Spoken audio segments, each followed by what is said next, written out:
diagnóstico, este diagnóstico se inicia, encima este Zoom me habla en inglés cuando quiere decirme algo y me pone nervioso.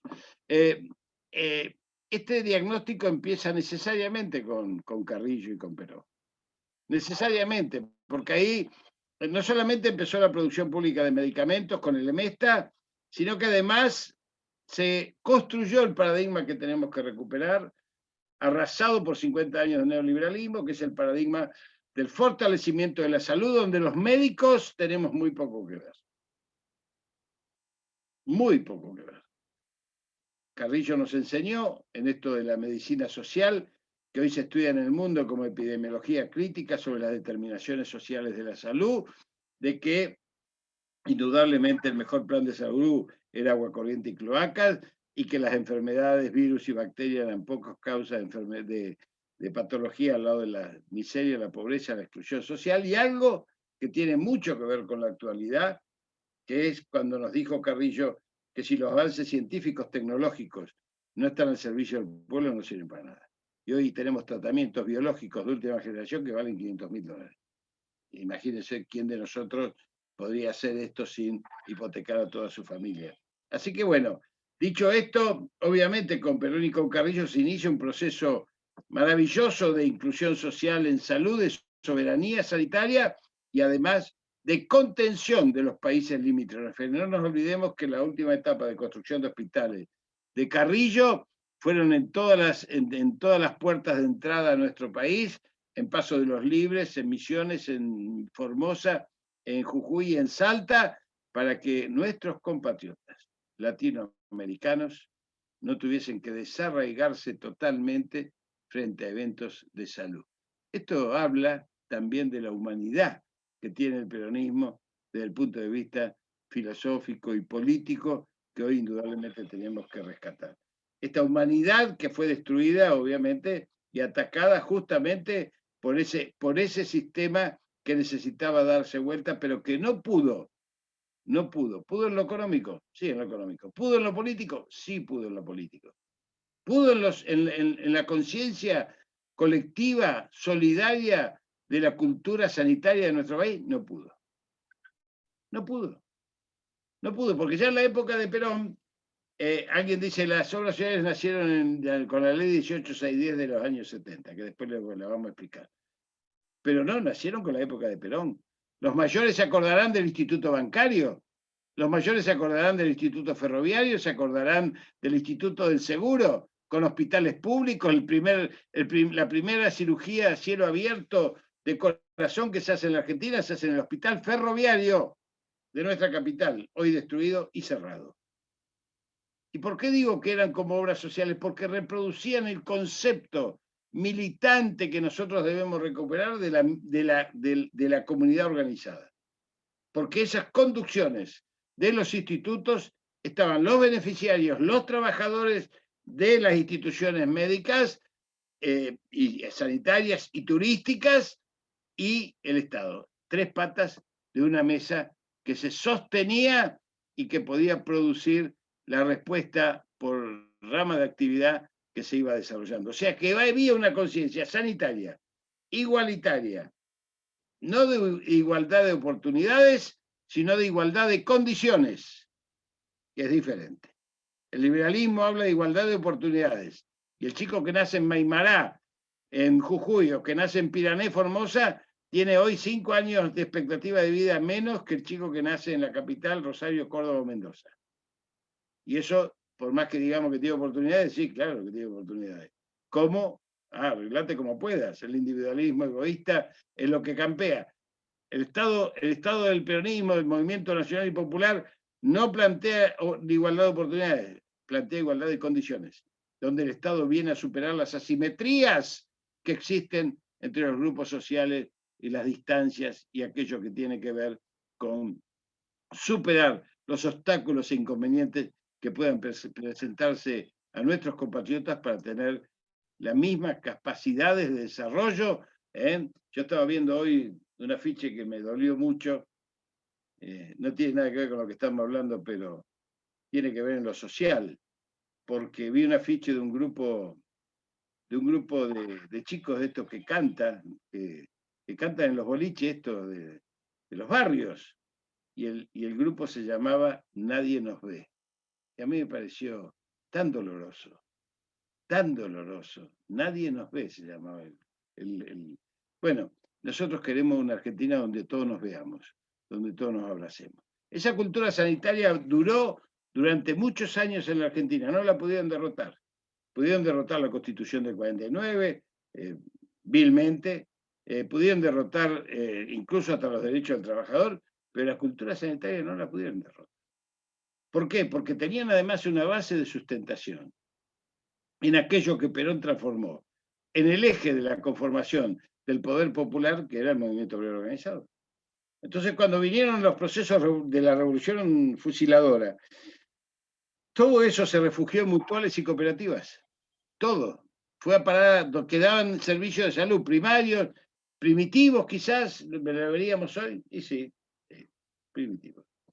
Pero indudablemente la ley 1810 de los años 70, tratando de dividir al movimiento obrero, permitió contar con una herramienta sustantiva. A todo esto, el hospital público iba disminuyendo sus capacidades. A todo esto, el hospital público iba transformando cada vez más en el lugar de los indigentes, y el paradigma de la salud comenzaba a ser el paradigma de la enfermedad, de la medicalización y de la enfermedad. Por supuesto, transcurrieron muchos años. El retorno de Perón a la Argentina quiso emparejar la situación con la ley Liotta, una ley del Sistema Nacional Integrado de Salud, una ley que realmente tenía que ver con el carrillismo más puro, pero habían cambiado las condiciones del escenario político del país. Esto también hay que verlo, porque si no, decimos todo lo que hoy existe, que es la fragmentación, la reparamos diluyéndola. Eso no existe porque no hay nada que nazca sin que lo anterior muera. Todo lo que van haciendo va conviviendo con lo que está vivo. Entonces, eso es parte de lo que sucedió con el SNIS, y no fue solamente una lucha ideológica, no fue solamente una lucha de caja, fue una lucha mucho más profunda, y la verdad que el SNIS del cual participamos le costó la vida a muchos compañeros y compañeras de trabajadores de la salud en el país, sobre todo en el sur, en la provincia de Río Negro. Yo estaba en Neuquén, ya exiliado, así que esto después de su implementación, cuando vino la dictadura cívico-militar, se sufrió como si fuese la expresión más acabada del comunismo, como pueden decir hoy con las vacunas, pueden decir hoy con la centralización de las vacunas, con todas las pavadas y las excusas que ponen para atacar los gobiernos nacionales y populares. Pero el SNIS existió. ¿Era una buena herramienta? Sí, en lo teórico. ¿Era debatida en el seno del pueblo? No. Que es lo que no debemos cometer el error de que no se debata en todo el pueblo, en todos los rincones, el nuevo sistema nacional antes de implementar. Una ley no modifica la realidad. Una ley encamina una realidad que se va construyendo. Por lo tanto, nosotros tenemos que ver que el enemigo, y cuando hablo del enemigo, ¿de quién estoy hablando? Estoy hablando de los años a partir de la dictadura militar, que tuvieron que matar lo mejor de nuestra generación, de los 30.000 desaparecidos, para poder llevar adelante el plan de destrucción sistemática del modelo solidario que quedaba de la cultura del peronismo. Esto fue el ataque. Transformar el paradigma de la salud en el paradigma de la enfermedad, porque el sistema instaló que nos necesita enfermos y crónicos y no nos necesita ni muertos ni sanos. Algo que repite también mi compañero y querido amigo y hermano Daniel Goyán. Esto lo decimos en todos lados. Si nosotros no cambiamos el paradigma, la medicalización, la cronificación de las enfermedades, como denunció el Premio Nobel de Medicina del año 93, los que googleen, los que sepan googlear, pueden buscar Dr. Roberts del año 93, que dice: recibo este premio, 1993, recibo este premio con dos sentimientos. Un sentimiento de profunda alegría por el reconocimiento de mi equipo de 30 años y un sentimiento de profunda decepción, porque cada vez que estaba llegando a la resolución clínica de una enfermedad me suspendían el financiamiento. Criminales, Esta es la industria farmacéutica, es la que hoy maneja los fondos buitre, esta es la que hoy nos quiere apretar desde el punto de vista contractual y quiere condicionar a los gobiernos porque son fondos supranacionales que obviamente arrasan soberanías.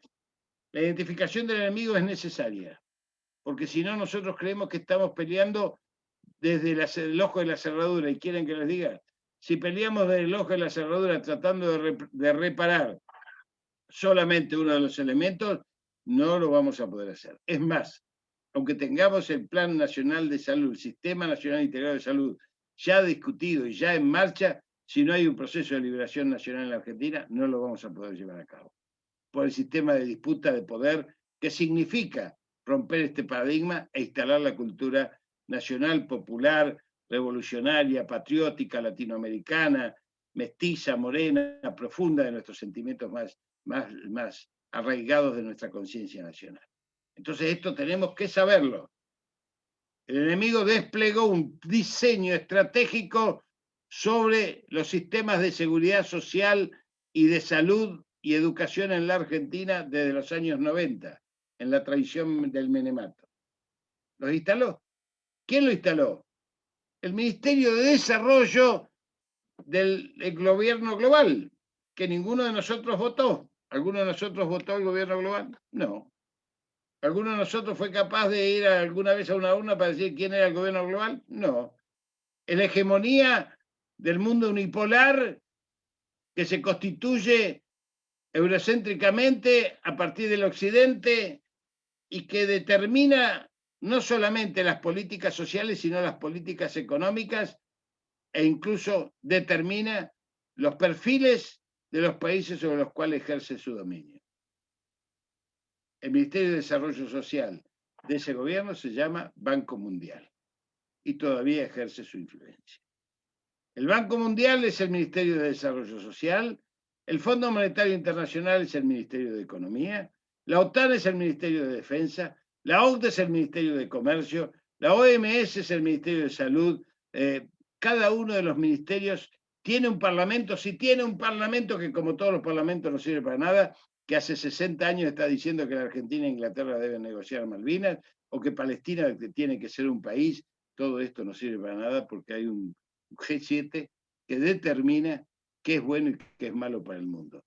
Por algo están reunidos hace tres días, ahora terminó la reunión, se reunieron 3 días por primera vez en la historia porque tienen, les voy a dar una expresión científica, tienen un quilombo a nivel geopolítico infernal que podríamos hablarlo 4 horas porque, o más, porque en realidad el mapa geopolítico ha variado de tal naturaleza que el que quiera enterarse un poco más puede seguirlo a Enrique Dassel, nuestro filósofo en México, puede seguir o releer a Rodolfo Kusch para ver cómo nos peleamos un poquito con Hegel, o releerlo a Fermín Chávez, o a De la Riega, o a ese maravilloso Salvador Ferla, autodidacta, que escribió tanto desde lo profundo de la historia. Yo esto se los digo para ir mezclando, para saber cómo fueron enterrando también la memoria y la identidad. Porque Carrillo, y yo estuve en el exterior, estuve en África, estuve en Honduras, estuve en varios países ejerciendo la planificación estratégica en salud, es estudiado en todo el mundo. Carrillo se estudia en Canadá, se estudia en Bélgica, se estudia en Lumumba, se estudia en España, por supuesto se estudia en La Habana, se estudia en África, menos en la Argentina. En la Argentina no se estudia Carrillo. La Escuela de Salud Pública no estudia Carrillo. Es como si nosotros desconociésemos, digamos, a Maradona o a Messi. No se estudia Carrillo. Es una cosa impresionante. Cuando uno recorre el mundo del médico a nivel internacional y habla de Carrillo, la gente se pone de pie. Y acá dicen, ¿quién es él? Negro, nacido en una niña tuya. Yo siempre reivindico esto porque las experiencias más fuertes, emotivas, las he tenido alrededor de la figura de Carrillo cada vez que desplegamos un mapa de planificación estratégica de salud en cualquier lugar del mundo. Entonces, cuando el enemigo decide que hay que desmontar el sistema, lo decide con una planificación. En el año 90 se determina un cercenamiento del 15% de los fondos de las obras sociales sindicales. Se determina que las obras sociales sindicales no recaudan más fondos.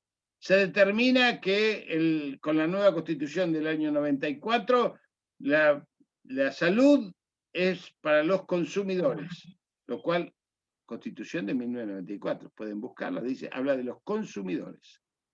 Si es consumidores, arrasa con dos conceptos básicos de la salud. Arrasa con el concepto básico de la salud es un derecho humano y arrasa con el concepto básico que el medicamento es un bien social. Esto arrasa. Los consumidores incorpora el mercado como eje ordenador de la salud y además fragmenta el país provincializando y municipalizando el sector público hospitalario. Por supuesto, desabasteciéndolo. A partir de eso, a partir de ese proceso del año 94, se inicia una serie de procesos que yo los podría hablar durante muchas horas, pero que fundamentalmente apuntan a decapitar, degollar el sistema de seguridad social en la Argentina. El sistema de seguridad social en la Argentina se compone de 3 patas. El que más gana aporta por el que menos gana, el más sano por el más enfermo y el más joven por el más viejo. Miren qué sencillo. Aparece en la ley 24241 de la FJP, que determina nada menos ni nada más uno de los aspectos centrales de la salud, que es el tema de la invalidez. Artículos 48, 49, 50 y 51, está vigente. Todavía hoy se sigue determinando la invalidez en términos absolutamente neoliberales. Está vigente. ¿Le sacamos la plata a la FJP? Sí, le sacamos la plata. Pero la ley está vigente. Tema a reformular. En segundo lugar, el Banco Mundial hace un aporte de 600 millones de dólares en el año 95. ¿Para qué? Para desregular las obras sociales, 200 millones de dólares. Gerenciar el PAMI y regular las prepagas. Es una maravilla. No tiene ningún problema con las contradicciones. Yo creo que deberían leer Mao Zedong acerca de la práctica a propósito de la contradicción, estos chicos, pero no tienen problema. Ellos avanzan con las contradicciones. Es maravilloso. ¿Por qué quieren regular las prepagas? Porque sabemos que desregulando las obras sociales le quitan identidad y permiten la intrusión violenta, como sucede hasta el día de hoy, de las prepagas. La fragmentación del hospital público permite la tercerización de los servicios, como sucede hoy todavía. Y la gerenciación del PAMI es algo que destroza literalmente el sistema prestacional del Instituto Nacional de Servicios para Jubilados y Pensionados. Entonces, ¿por qué las prepagas?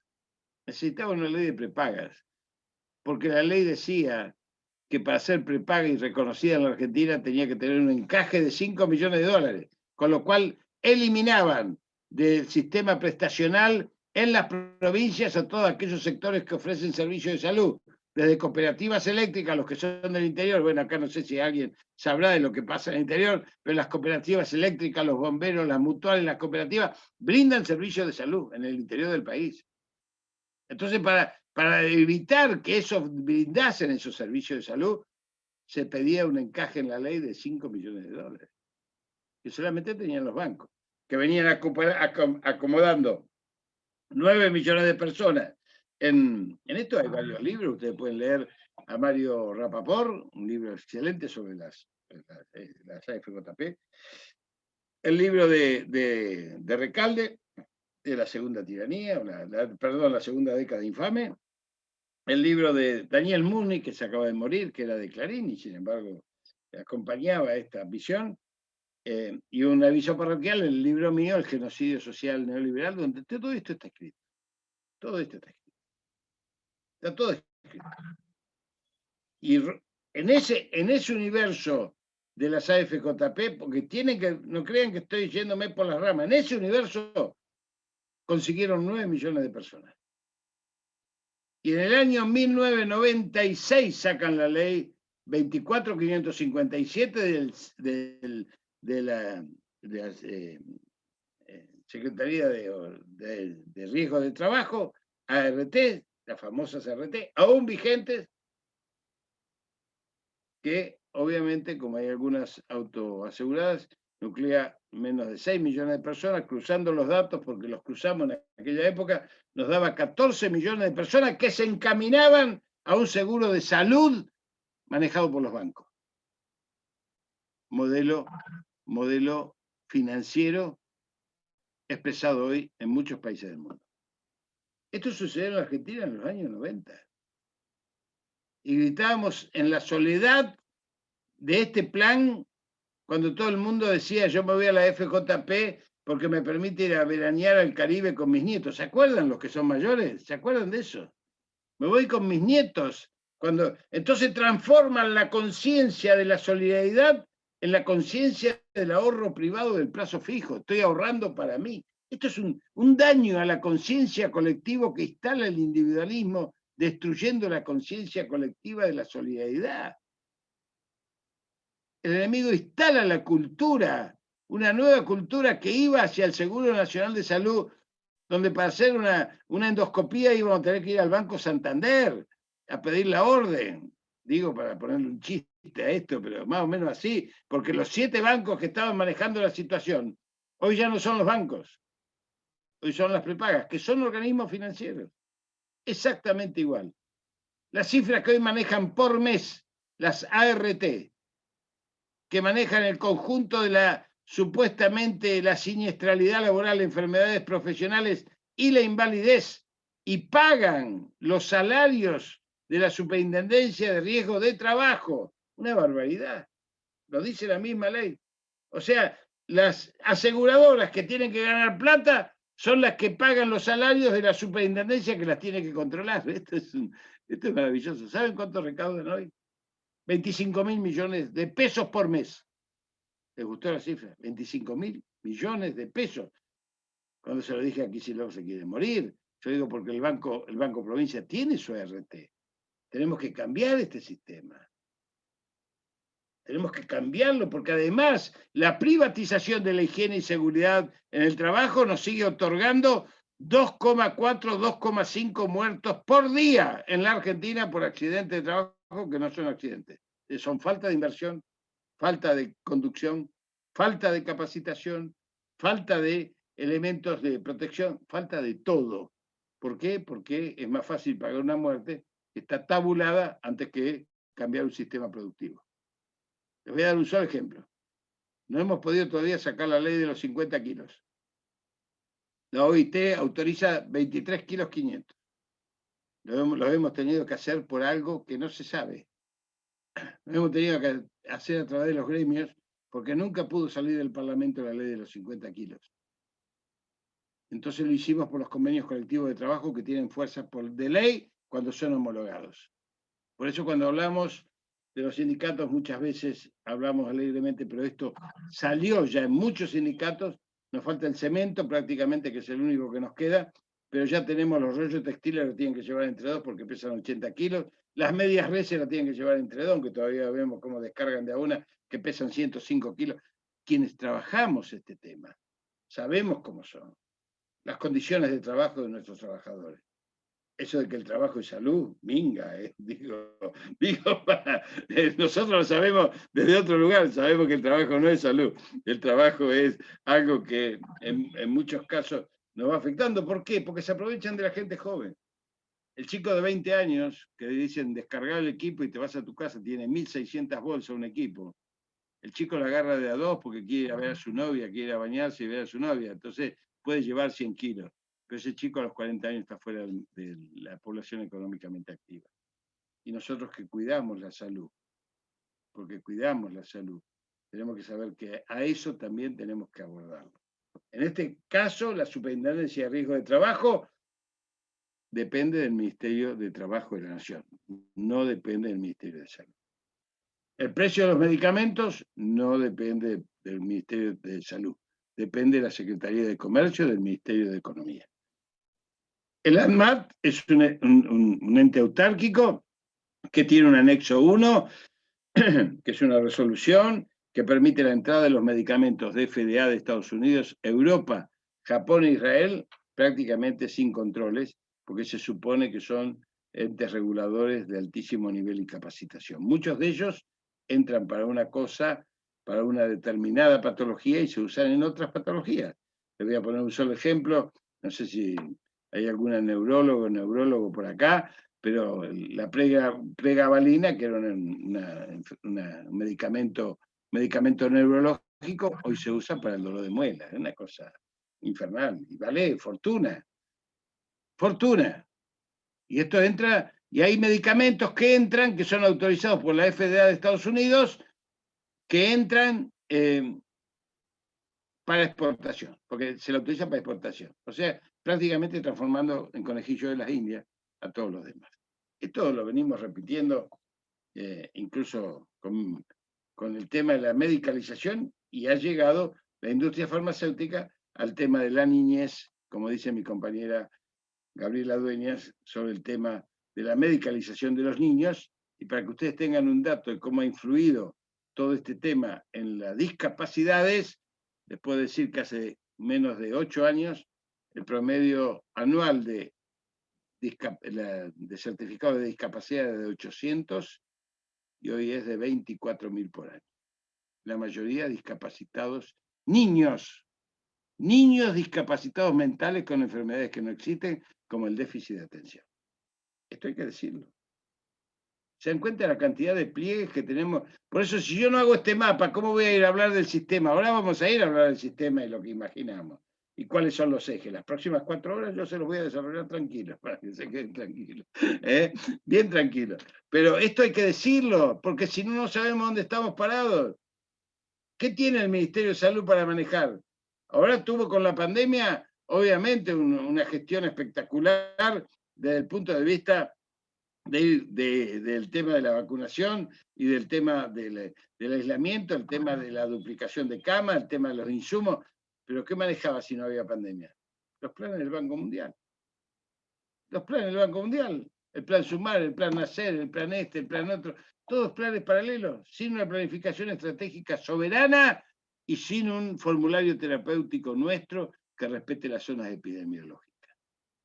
Y esto que yo le estoy dando títulos, yo sé que le estoy dando títulos, no le estoy dando contenidos, porque si no sería muy largo realmente darle lo que significa armar un formulario terapéutico propio. Yo me ocupo de la producción pública de medicamentos.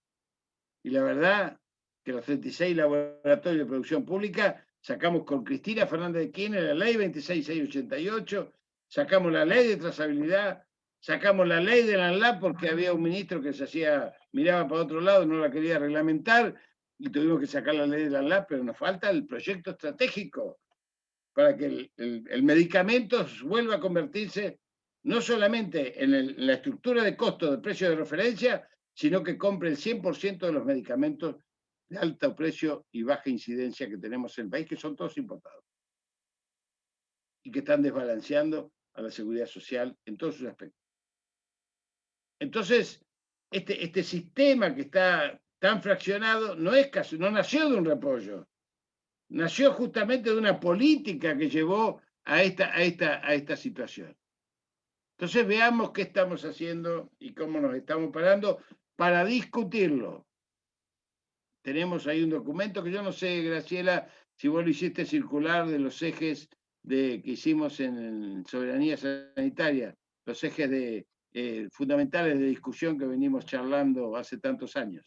Aún no, porque empezamos ahora con este tema. Nosotros estábamos abocados, Bueno, ya te había comentado el tema de... Bien, Graciela, te voy a pedir que como... después de esta charla Sí. discutan, es muy, digamos, son líneas como cuando discutimos la nueva Constitución, son grandes líneas para ir llenando de ideas y de ir acoplando, sabiendo que esto se inscribe en el marco de la militancia política, no solamente de la salud, sino en la militancia política de un proceso de liberación nacional.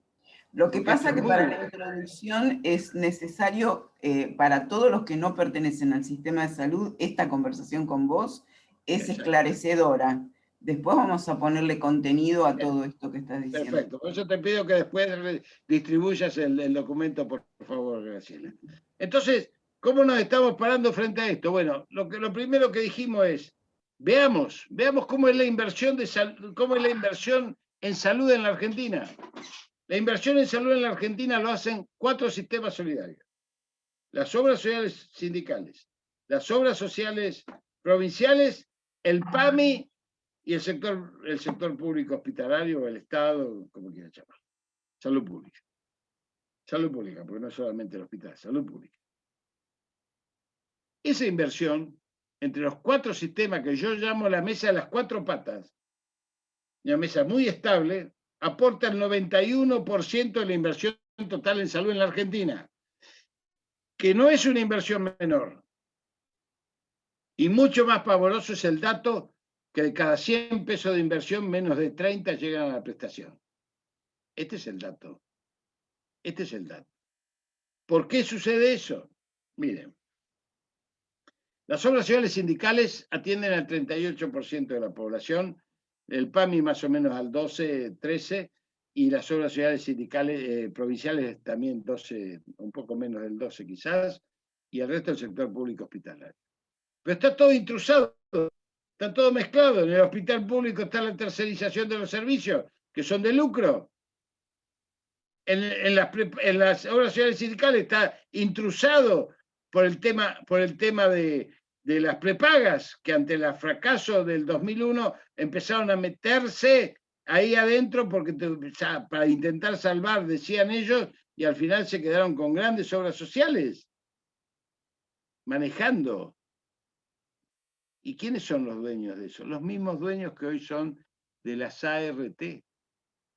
Velocopid es dueño de una RT, Swiss Medical hoy es una RT, Galeno es una RT, Previsión es una RT. Porque son entes financiadores, porque los prestadores son los mismos. Entonces los prestadores, como nos pasa en la provincia de Buenos Aires, y perdonen el término las compañeras, reputean al IOMA cuando en realidad el que terceriza el dinero es el colegio médico al cual IOMA le paga. Y encima le piden a la gente que aporte dinero, le meten la mano en el bolsillo. Un sistema de saqueo. De esa torta de dinero que es el 91% de la inversión pública en salud, el medicamento se lleva el 31%. Y ustedes dirán, ¿es mucho, es poco? Miren, no hay ningún país ningún país del mundo, ni africano, ni asiático, ni europeo, ni del norte de nuestra América, que invierta en medicamentos más del 14%. 15 a lo sumo. Y acá el 31% en la inversión total. Estos son números duros, son números fijos. O sea que la inversión de salud en la Argentina tiene todas las mangueras para afuera. Es como si nosotros pusiésemos una caramelera de centro de mesa en un jardín de infantes. ¿Cuánto dura? 2 minutos. ¿Sí? Se llevan todos los caramelos. Cualquiera mete la mano. Cualquiera mete la mano. Y los sistemas de atención médica concurren a eso, porque el sistema de atención médica ha derrotado a la semiología, ha instalado la tecnología y la receta como eje de construcción de la relación médico-paciente. ¿O no? ¿Alguien fue al médico? Yo tengo una experiencia horrible, cercana, de mi amigo y compañero Silvestre Beñi, presidente de la Comisión de Salud de la Cámara de Diputados, que se murió ya, mi compañero y amigo, que fue viceministro de Ginés en la primera época de Néstor, y tuvo un cáncer de colon, y fue operado, reoperado. Y en los últimos días de su vida, cuando ya sabíamos que se moría, porque se moría, me dice, ¿sabés cuál es el dolor más grande que tengo, Jorge? Me vieron 16 médicos a lo largo de la enfermedad. Ninguno me revisó. Ninguno me revisó. Tenía esa, y era el presidente de la Comisión de Salud de la Cámara de Diputados, el creador de un sistema donde los legisladores provinciales junto con el COFESA discuten las políticas de salud. Silvestre Beñi. Fíjense ustedes, si a ese tipo, imagínense ustedes, cualquier trabajador común que va al sistema de salud. Como yo siempre cuento, te comes un chancho a la noche, te tomás un par de vinos, al día siguiente tenés diarrea, vomitás, vas al médico y al sistema de seguridad social le sale como mínimo 15.000 mangos porque te llevas un medicamento o dos medicamentos y un estudio o dos estudios, una sellada gastrodenal doble contraste o una endoscopía digestiva alta, una baja más los medicamentos, entraste con un problema, te vas con 3 porque no sabes dónde miércoles vas a sacar los medicamentos, dónde te vas a hacer los estudios, y todo por un chancho con un vino que tendrías que haber cambiado de marca porque te hizo mal y estás con resaca. Esta es la falta de conducción de un sistema. Esto hay que repararlo y hay que repararlo en serio. Repararlo en serio significa que estos 4 sistemas solidarios, 3 de los cuales, fíjense, se basan en el trabajo, que tiene que ver con la seguridad social, porque son de ahorro directo de trabajadores activos y pasivos para un fin determinado que es la salud, que son las obras sociales, el PAMI y el sector público y las obras sociales provinciales. Este sistema se basa en el trabajo como toda la seguridad social se basa en el trabajo y como la previsión social también se basa en el trabajo. Por eso cuando vienen los gobiernos neoliberales se destruyen todos los sistemas solidarios. Y ese mismo planteo que hizo el Banco Mundial para la salud, lo hizo para la educación, y esto transformó a la educación en las escuelas express e instaló la cultura de que la educación que es factible, que es noble, es la educación privada y que la educación pública es una porquería. Y en la salud pasó lo mismo. Pregúntenle a cualquier vecino que no conozcan o que conozcan poco, che, para vos, ¿qué es la salud? Tener una buena obra social, una buena prepaga. Conozco gente que trabaja y que tiene prepaga aparte.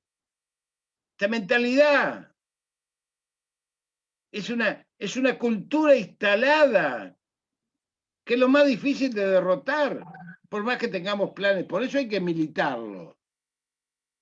Por eso los 6.000 equipos de salud que tenemos planificados, dijo el Mosquito con Nico y con Daniel, que tiene media sanción en la Cámara de Diputados, que lo hemos trabajado mucho y que nos falta la última puntada, 6.000 equipos, no médicos, equipos, que tienen una característica fundamental, que son los territorios los que tienen que manejar los centros de salud, para que esos equipos no sean paracaidistas polacos, para que no aparezcan en paracaídas en un territorio que no conocen. Tienen que integrarse al territorio, y el territorio, el pueblo es el que conoce cuáles son sus prioridades.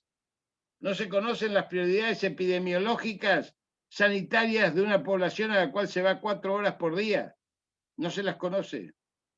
No se conoce el barrio si no se lo recorre, si no se va casa por casa, si los trabajadores sociales no van recorriendo. Tenemos 50.000 trabajadores sociales universitarios en la Argentina y no los usamos en una planificación estratégica de contención social y organización política en la seguridad social. Estoy hablando de barrio por barrio.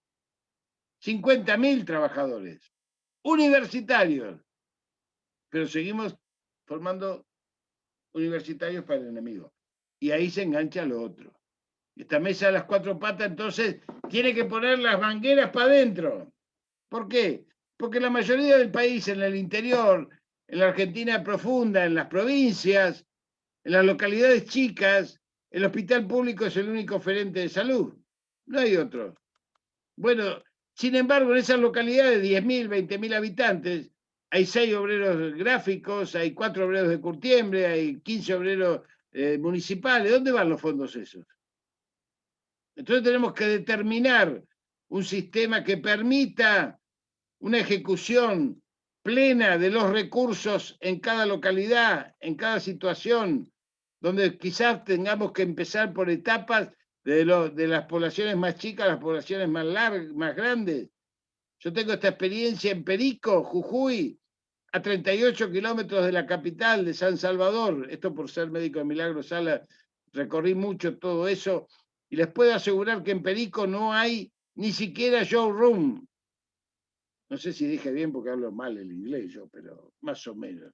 showroom, no sé cómo decirlo. Mis hijos me gritan, me pegan porque no hablo inglés, ni nunca quise hablar, recorrí el mundo sin hablar inglés y saben que se puede hablar. La gestualidad es mucho más importante que el idioma. Así que, bueno, siempre tuvimos un rechazo por el inglés. Miren si tendríamos un rechazo de inglés cuando éramos chicos, que combatíamos a los Beatles. ¿Te acordás, Susana, que combatíamos a los Beatles? Porque era la penetración cultural inglesa. Bueno, miren lo que estoy diciendo, ¿no? No, es mucho más importante lo que estás diciendo, Jorge. ¿Eh? Es mucho más Bueno. importante el contenido. O Bueno, sea, pero digo, esto, el shock, hay que mechar un poco. Hay que el shock, mechar. perdón, el shock, de shock. El shock, bueno. Fíjense, en Perico, Jujuy, que son 100.000 habitantes, ahora creció enormemente, no tiene unidad coronaria. Si hay un infarto, tienen que recorrer 38 kilómetros. Cuando hoy sabemos que el infarto se resuelve intrainfarto con un stent, ¿sí? Esto lo sabemos todos, creo, los que estamos en el campo médico. Bueno, generalmente la gente se muere en 38 kilómetros, no hay stent que resista. O resiste el corazón o no llega al stent. Pero 100.000 personas.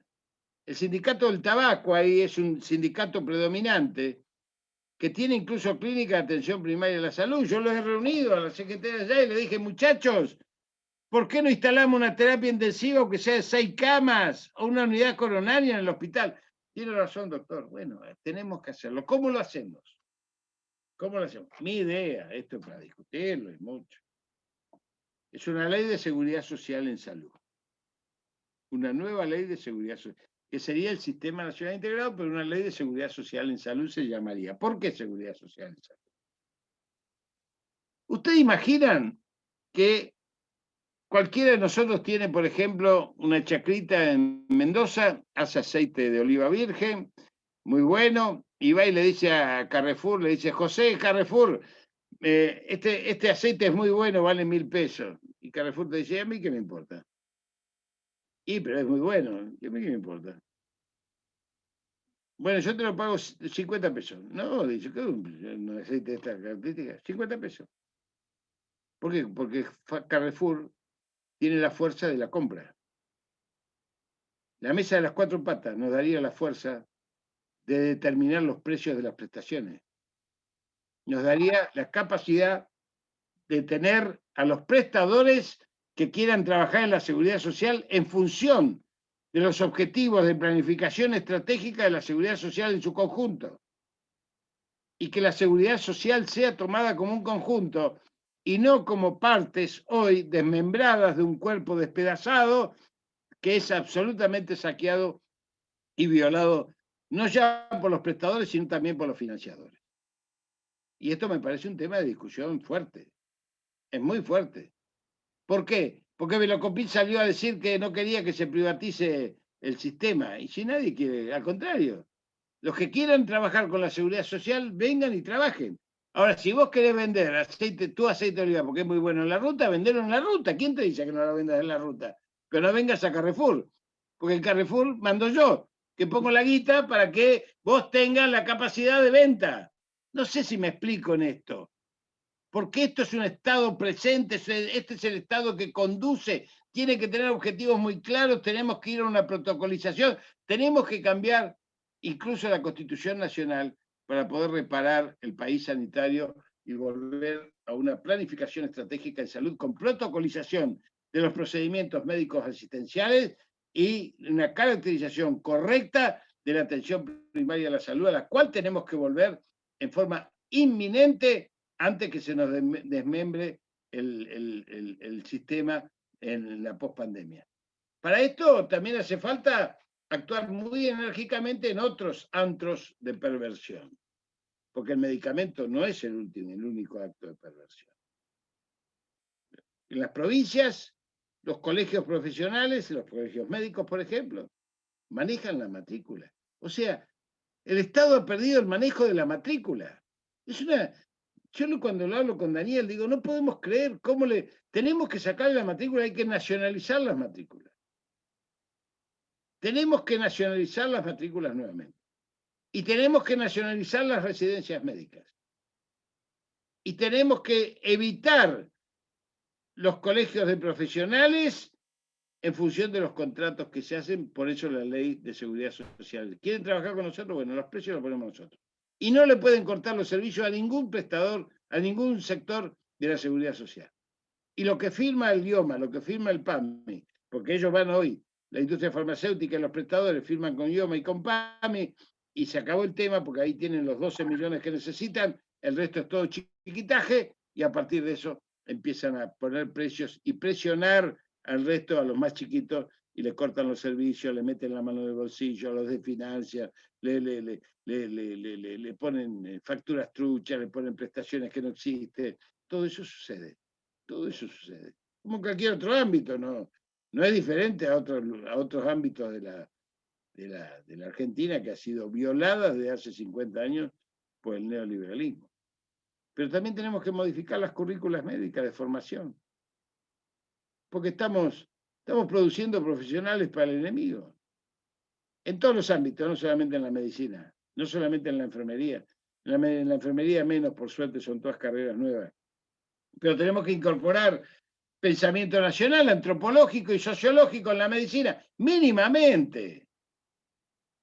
Mínimamente, que el médico no sea tan bruto.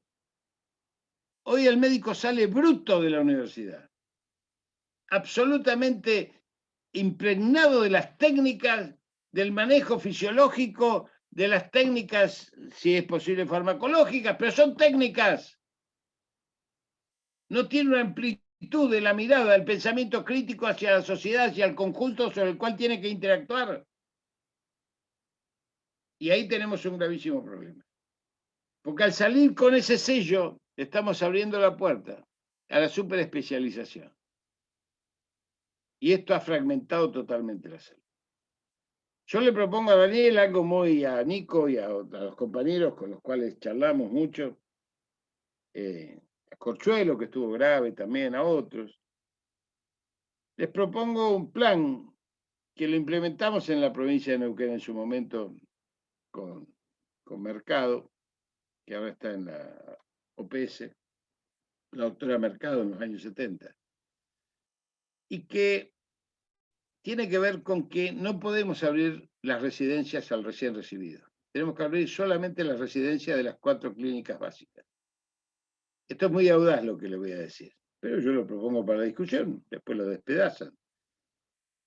Que quienes se reciben y quieren tener residencias, bienvenidos sean, bien pagadas, pero son solamente clínica médica, clínica quirúrgica, clínica obstétrica ginecológica y clínica pediátrica.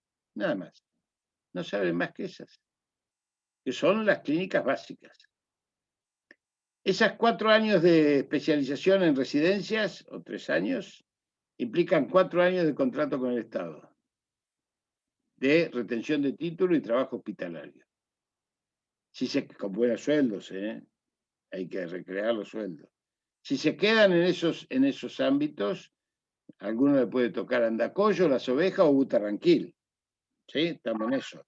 Pero tienen 20 años, 25 años. ¿Cuánto tienen? El recién recibido está con toda la potencia para encarar la vida y además con un título en la mano, 4 años allá. Después puede ser que elija ser oftalmólogo. Bueno, ¿querés ser oftalmólogo? Perfecto, te doy la residencia médica. Vení a hacer oftalmología. 2 años de residencia médica, pero me tenés que dar 2 años más en el hospital que yo te diga. Y de esa manera garantizamos 12 años de contacto estrecho con el hospital público y retención de títulos de quienes egresan y quieren especializarse. Porque hoy los muchachos egresan y dicen, yo quiero hacer guita, y mi papá me compra todos los aparatos para ser oftalmólogo. Y se hace oftalmólogo y es una máquina de hacer plata, deja de ser médico a los 2 días, ya no sabe ni dónde está la medicina. Esto, y si no, se engancha con el sobresueldo de los medicamentos. Una compañera mía, amiga mía, una médica muy buena, una chica excelente que no tiene nada que ver con la política, neuróloga abnegada, le da el teléfono a todos los pacientes, trabaja en el hospital con el PAMI, pero la verdad es que no tienen la más mínima idea de nada desde el punto de vista político, ni militancia, y me dice hace el año pasado, me voy a Nueva York una semana. Ah, no me digas, qué bien. Sí, Nueva York, vamos en business, hotel 5 estrellas para un congreso de neurología. Che, es el congreso internacional, me imagino. No, no, no, es el congreso de un laboratorio. Esto de la pregabalina que le dije antes.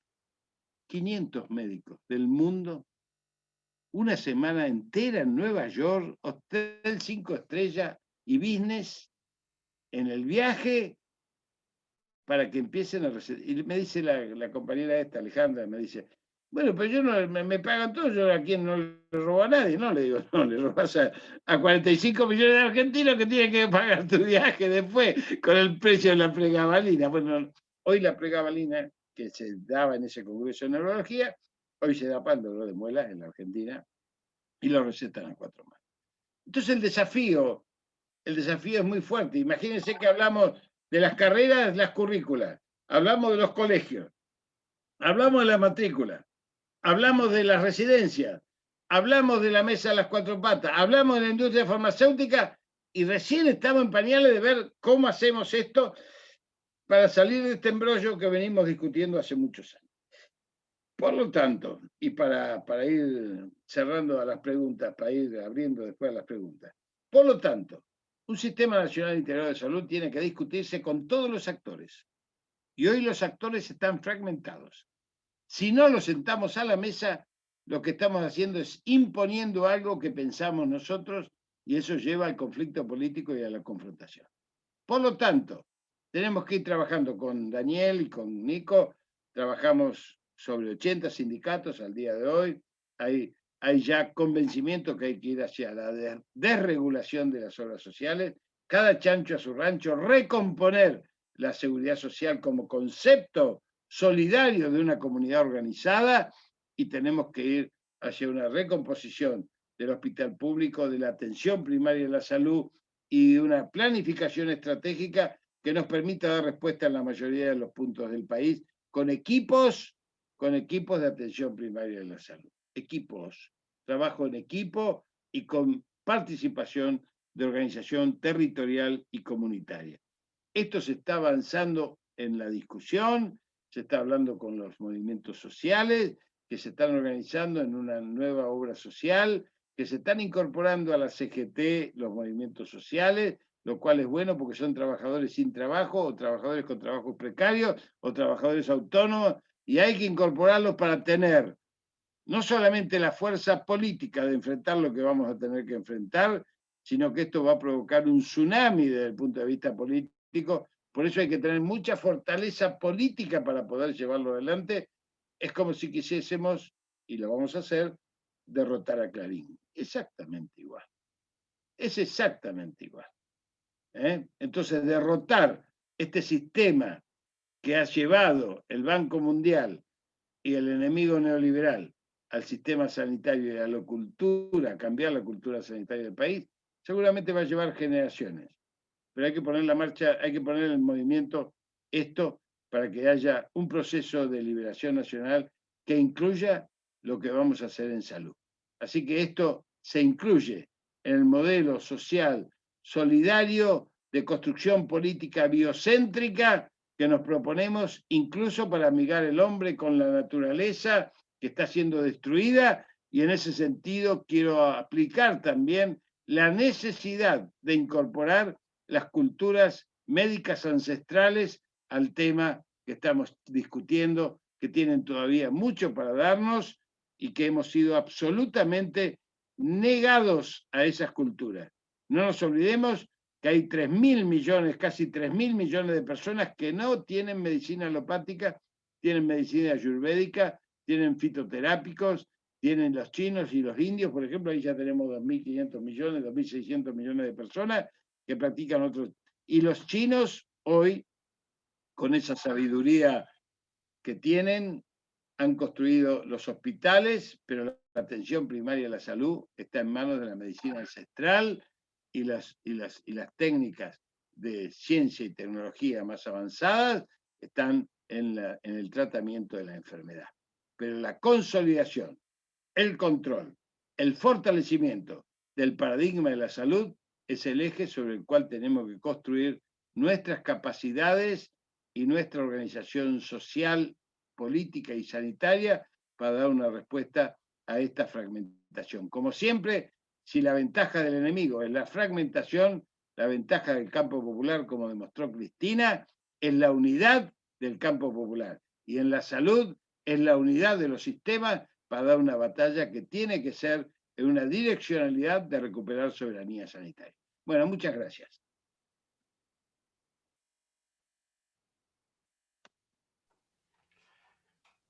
Mil gracias, Jorge, por tus palabras. La verdad que una fuerza y una claridad sobre todos los temas que has pasado haciendo eje en la salud, pero una clase de geopolítica, ¿no? Para todos los compañeras y compañeros. Yo lo que les voy a pedir a todos es que si quieren hacer alguna pregunta, podemos anotarnos en el chat, ¿no? O directamente podemos ir habilitando los micrófonos, si te parece, Félix, para el que quiera hacerle alguna pregunta a Jorge. Diego, yo te pido que seamos cortos porque yo tengo, a ver, son y 46, más o menos 25 minutos porque tengo un compromiso con el interior del país. Genial. Bueno, hacemos así entonces como decía Jorge. Yo tengo algunas cuestiones también anotadas, así que aprovechemos el tiempo, aprovechemos al compañero. A ver si alguno quiere hacer alguna pregunta. Ahí veo, por ejemplo, en la pantalla dice Vera, ¿sí? Si podemos habilitar el micrófono de Vera, le damos la palabra.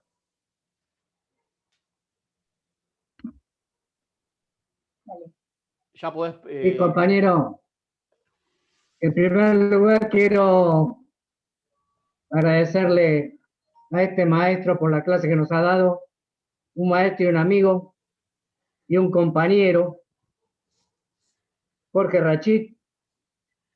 Y en él quiero recordar también a dos maestros que hemos tenido acá, el doctor Carrillo y otro doctor que él ayer justamente lo nombró y que dijiste que era tu maestro. En este momento no me acuerdo el nombre, pero Florial que fue también Ferrara, Florial mi Ferrara, maestro, que fue el también... que me llevó, a verme, García, el Sí. Petizo García es un compañero del gremio gráfico, un gran amigo, y la verdad es que siempre me hace acordar lo que yo me... El Florial Ferrara me llevó a patadas en el traste a estudiar filosofía cuando yo tenía 30 años. No pues se puede ser médico si no estudia filosofía, me decía Florial Ferrara. Por eso conociendo personas así, uno va aprendiendo un poco más. Yo dije que tengo en mi vida, nunca he tenido un cargo, ni me interesó pelear por el cargo, sino me interesó pelear para que todos tengamos el mismo derecho. Todos los trabajadores tenemos derecho a vivir con dignidad y a morir con dignidad. Y esa es mi pelea de toda la vida. Y cuando escucho a un hombre como Rachid, cuando tuve un profesor en lo que se hace el sindicalismo, que dejó le robaron hasta a su hijo, le mataron hasta a su hijo, como fue Raimundo Ongaro, aprendí tantas cosas en la vida, y aunque no lo parezca hoy, con 84 años de edad, tuve la suerte de conocer a los 6 años a los maestros más grandes que hubo acá en la Argentina, Juan Domingo Perón y Eva Perón. Mi padre no sabía ni cómo se llamaba, era analfabeto. Y fue Eva Perón la que consiguió, buscando por ahí en la ciudad de Las Flores, un día lo mandó a llamar y le dijo, usted vaya a Las Flores, usted se llama Carlos García, su madre fue Eulogia Barragán. O sea, les hago este pequeño comentario para no irme tan lejos, y mi padre tuvo un nombre y un apellido. Y fuimos 8 los hijos, de cual soy el mayor, los que recibimos el apellido de papá. Pero para concluir todo esto, habiendo escuchado lo que nombró acá el maestro Jorge Rachid, compañero y amigo, yo no encuentro, y soy una persona de leer mucho, por algo tiene el gremio gráfico, primera institución conformada en el país, no encuentro en la historia del pueblo argentino de la nación argentina una constitución mejor que la constitución del 49. Ustedes me pueden decir, bueno, pero ya hace muchos años. Sí, muchos años, pero lo que se ha mejorado no se ha mejorado para bien, se ha mejorado para retroceder. Entonces yo digo que si con la Constitución del 49 aún hoy vigente, con algunos retoques, no hay ninguna que la supere. Esto es un pequeño razonamiento mío, puede estar equivocado o no, podemos discutirlo o no, pero es lo que puedo aportar en este momento. Ya le digo, estoy aportando las últimas etapas de nuestra vida porque uno no es eterno y yo quiero ver a esa patria justa, libre y soberana antes de irme de este mundo. Gracias a todos ustedes, gracias maestro.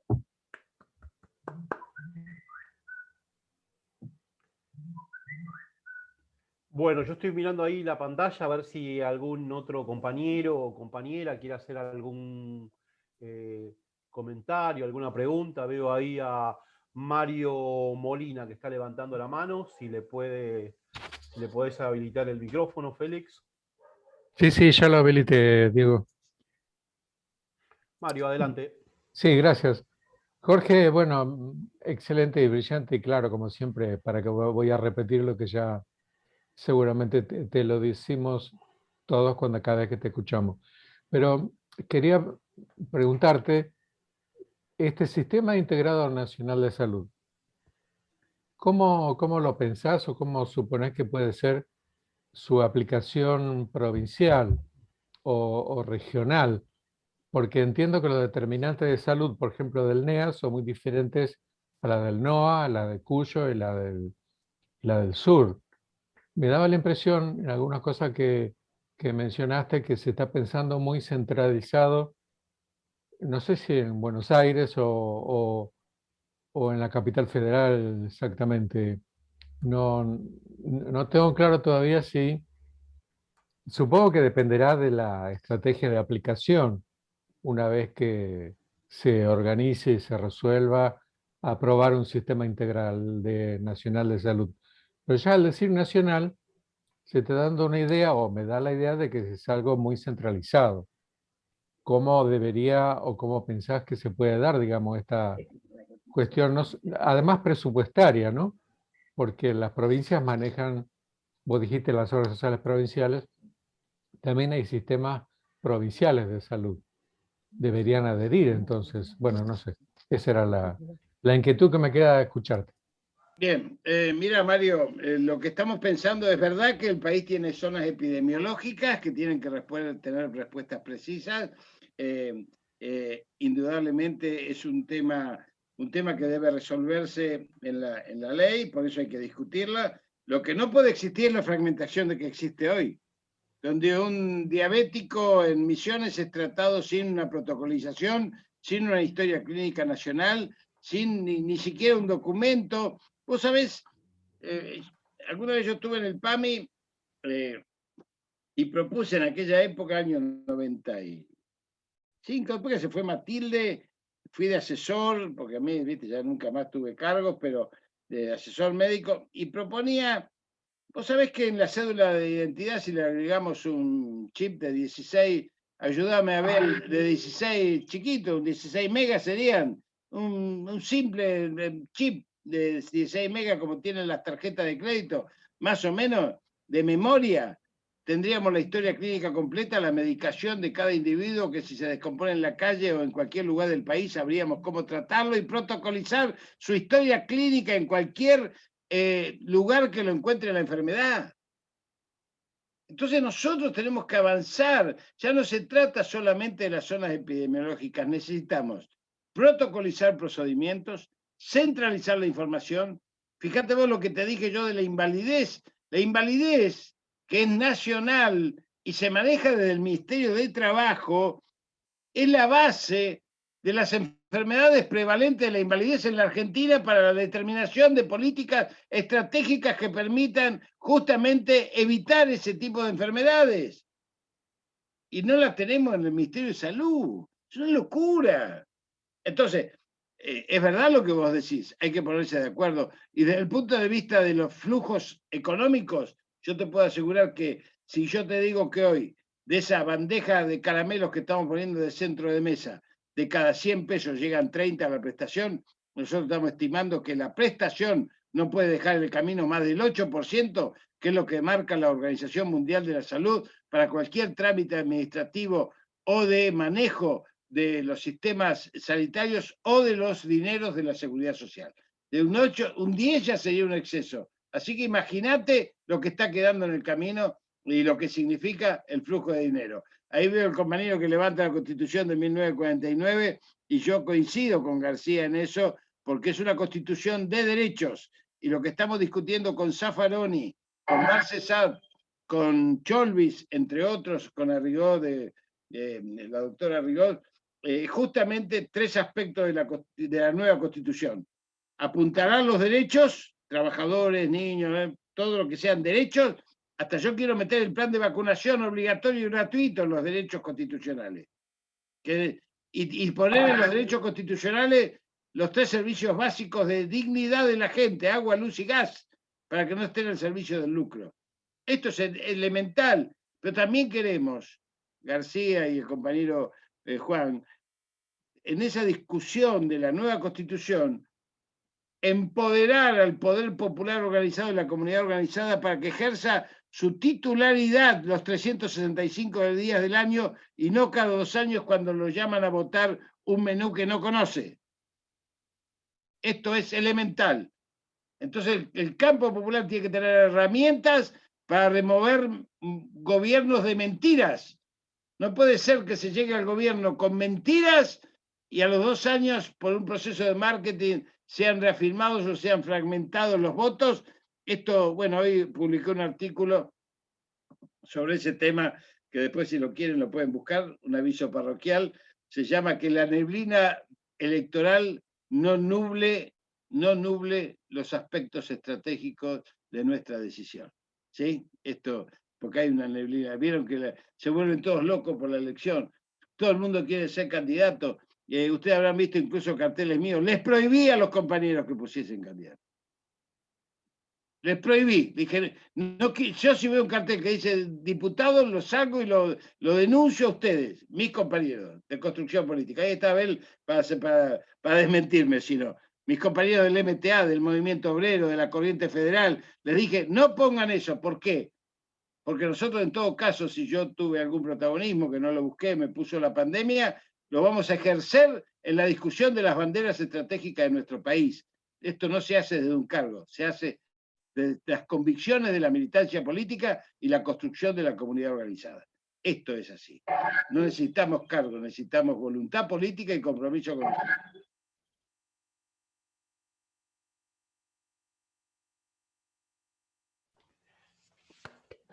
Te comento, Jorge, que se están mandando muchos saludos ahí en el chat y agradecimientos por toda la exposición, un montón de compañeras y compañeros. Y veo también ahí algún compañero que pregunta respecto de si quieres hacer algún comentario sobre las imposiciones que ha tenido últimamente Pfizer respecto de lo que está pidiendo, por decirlo de algún modo. Habilitamos ahí el micrófono sí, de Jorge. es bueno eso porque me tengo que ir en unos minutos. Es bueno eso, mirá. Sobre todo para los compañeros que siempre estamos mirando, digo, y me incluyo, a veces estamos enojados, porque estamos transcurriendo, me voy a meter un poco en la política, si me permiten, Diego y compañeros, si me permiten un poquito, la política. Estamos transitando un tiempo absolutamente nuevo, de una experiencia inédita del peronismo, que es un gobierno de un frente. Un gobierno de un frente es una experiencia nueva para nosotros. Siempre tuvimos gobiernos fuertes, de líderes fuertes. Bueno, esto es un frente. Fíjense ustedes que en la campaña electoral, esto viene a partir de la pregunta, voy a llegar a Pfizer, Diego, no te hagas problema. Yo siempre llego al barrio, pero empiezo por otro lado. Bueno, mirá, en la campaña electoral, yo que soy médico de Milagro Sala, de los presos de Alto Comedero y de Seiza, siempre les decía, la justicia no los va a sacar, los va a sacar la política. Y en la campaña electoral no pudimos plantear el tema de los presos, porque no entró en los acuerdos del frente. Tampoco pudimos plantear la nueva constitución, que lo veníamos trabajando, porque no entró en los acuerdos del frente. Tampoco pudimos plantear la nacionalización de los servicios públicos, porque no entró en los acuerdos del frente. Sí entraron otras cosas. Y la vitalidad y la visión política de Cristina Fernández de Kirchner hizo que aceptásemos eso para vencer al enemigo principal. Imagínense lo que hubiese sido ir fragmentados en una elección y que todavía tuviésemos a este insulto a la inteligencia, este cipayo súbdito de, como dice el filósofo aymara Rafael Bautista, este súbdito del Ministerio de las Colonias, que es la OEA, digamos, una preciosa definición. Ministerio de las Colonias le mandó el tipo, empleenlo, que me pareció maravilloso. Ministerio, Almagro es el ministro de las colonias. Es maravilloso. Bueno, pero esto tiene que ver con lo que quería decirle. Entonces, esta experiencia nueva hace que la toma de decisiones sea más lenta, que no siempre estemos un todo de acuerdo, pero como nosotros venimos de cultura neoliberal que nos domina también, la tenemos adentro de 50 años, que nos ha fragmentado, siempre buscamos el pelo en la leche nuestra y no vemos el hacha en la mano del enemigo que está en la puerta, ¿viste? Entonces decimos, mirá esto. Y bueno, estamos modificando como podemos. La hidrovía es una de ellas, el tema tributario que se le escapó porque hay tipos adentro todavía de la DGI que hacen picardías, lo dimos vuelta. El tema de los presos lo estamos viendo con una CAMPE donde pudimos lograr de que el gobierno no sea el afectado, sino que sea, de alguna manera, tome fuerza de ahí para poder liberar a nuestros presos. Pero imagínense un parlamento que no pudo desplazar a 2 jueces a sus lugares naturales, no echarlo, devolverlo a su... menos fuerza que el hace atado, la verdad, es así. Bueno, hay que construir músculo. Estas elecciones tienen que salir para construir músculo. No sé si lo vamos a poder lograr, pero lo lograremos, al final lo lograremos. ¿Qué tiene que ver esto con Pfizer? Que hay muchas cosas que el gobierno hizo muy bien que no las aplaudimos. Muchas. No les voy a hablar de las políticas sanitarias porque sería redundante. Pero le salvamos la vida a Evo Morales y a Linera. Nos comprometimos a reconstruir el UNASUR con AMLO y con Arce. Y lo vamos a reconstruir. Fuimos capaces de defender los derechos soberanos frente a Pfizer. Ahí estoy llegando a Pfizer. Fuimos capaces de comprar vacunas donde en todo el mundo, sin tener ningún tipo de discriminación ideológica sobre las vacunas, porque las vacunas son instrumentos. ¿Cómo vamos a tener problema ideológico con la vacuna? Solamente a los nabos que nos quieren apretar del enemigo se les puede ocurrir que no queremos la vacuna de Pfizer porque es imperialista y le estamos comprando a los ingleses, que durante todo el siglo XIX no solamente nos saquearon, sino que además se nos llevaron el oro antes de ayer. Están locos. Entonces, ¿qué hizo el gobierno inteligentemente bien? Primero le dijo que no a Pfizer. Le dimos a Pfizer el hospital militar, le dimos el equipo de Pollack, le dimos la autorización de la ANMAT, le dimos 4.500 argentinos que hicieron el ensayo clínico, le dimos la ley, y está bien que le hayamos hecho una ley, porque están todos en fase 3. En fase 3 hay responsabilidades es como ¿cómo se llama? El acuerdo que cuando uno firma para ir a operarse, ¿no es cierto? El consentimiento informado. ¿Sí? Es lo mismo que un consentimiento informado. Si el cirujano se equivoca, la responsabilidad del cirujano, y si vos llegás drogado a la operación y haces macana, la responsabilidad es tuya. Esto es lo mismo, se hizo la ley. Y dijeron que no, esa ley no le servía porque no tenía bienes soberanos, como los que firmó Brasil, que pueden leerlo en Google, está el documento de la firma del contrato en Brasil, donde Brasil declina los bienes soberanos. ¿Qué hizo el gobierno argentino entonces? El gobierno argentino fue y negoció como se debe negociar. Negoció con el Departamento de Estado de los Estados Unidos, con la Embajada Argentina en los Estados Unidos, con el Ministerio de Salud en la Argentina, todo por vía online. Fueron negociando, reafirmando los acuerdos bilaterales a nivel internacional que tenemos con Estados Unidos y negociando la creación de un fondo de garantías en Estados Unidos por si la responsabilidad es de los laboratorios y un fondo de garantía en la Argentina por si la responsabilidad es nuestra. Eso es el DNU, que muy pocos leyeron. Se refiere a algo de la soberanía, habla solamente del traslado de regalías de las empresas, no de los bienes soberanos. Pero además se modificó una sola cosa, que era la negligencia por el dolo, porque la negligencia es penal y el dolo es comercial y civil, que no sé si habrá algún abogado acá, pero así me lo explicaron. Entonces, indudablemente, la pelea con Pfizer es una excusa más, como la presencialidad en las escuelas que provocó esta catástrofe sanitaria, y que todos los epidemiólogos, sanitaristas, virólogos, todos los matemáticos dijimos, se viene una catástrofe cuando anunciaron el 17 de febrero la presencialidad, y el DNU salió a paliarla. Teníamos el 1 de marzo 56.000 muertos, hoy tenemos 102.000 muertos en 3 meses. Los muertos son de ellos, que judicializaron un DNU que hubiese salvado miles de vidas, y encima 4 jueces supremos hijos de su madre, que no van a trabajar porque le tienen miedo al virus, mandaron a las calles millones, 14 millones de chicos, docentes, no docentes, padres y abuelos, a morir como murieron durante estos 3 meses, y que todavía estamos sufriendo las consecuencias, porque las terapias intensivas nos siguen entregando alta cantidad de muertos, aunque todavía estamos bajando significativamente la cantidad de contagios, pero los muertos siguen. ¿Por qué? Porque las terapias intensivas llegaron a tener 7.000 y pico, hoy tenemos 5.000 y pico en terapia, y hay pacientes, desgraciadamente, en terapia que duran 2 meses, 1 mes y medio, y esto va a seguir entregando alta cantidad de muertos en los próximos días.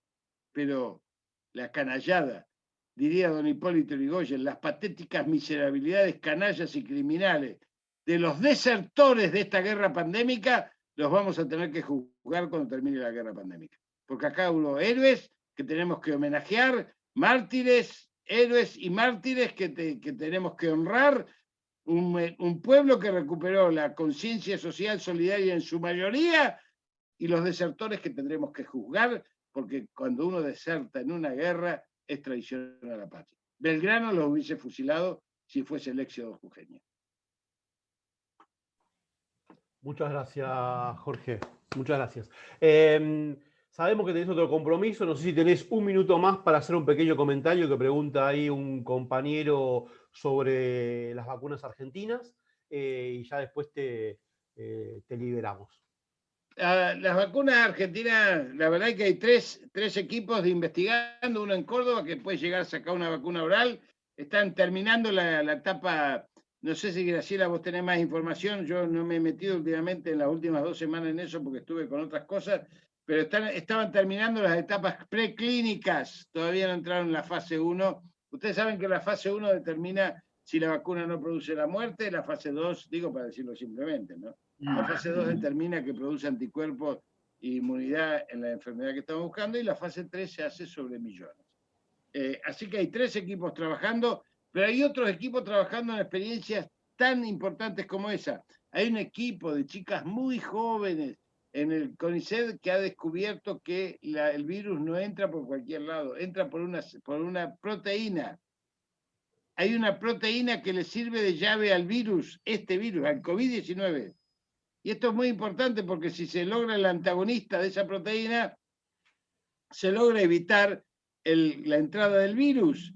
Esto lo están produciendo, es un hallazgo maravilloso. Ustedes saben que el virus entra por esa proteína, va al citoplasma, recuerden la escuela secundaria, los que no estudiaron medicina, y del citoplasma rápidamente se va a la mitocondria, se mete en la mitocondria, donde están las enzimas, que son proteínas, y se reproduce 100.000 veces en 24 horas. Es maravilloso.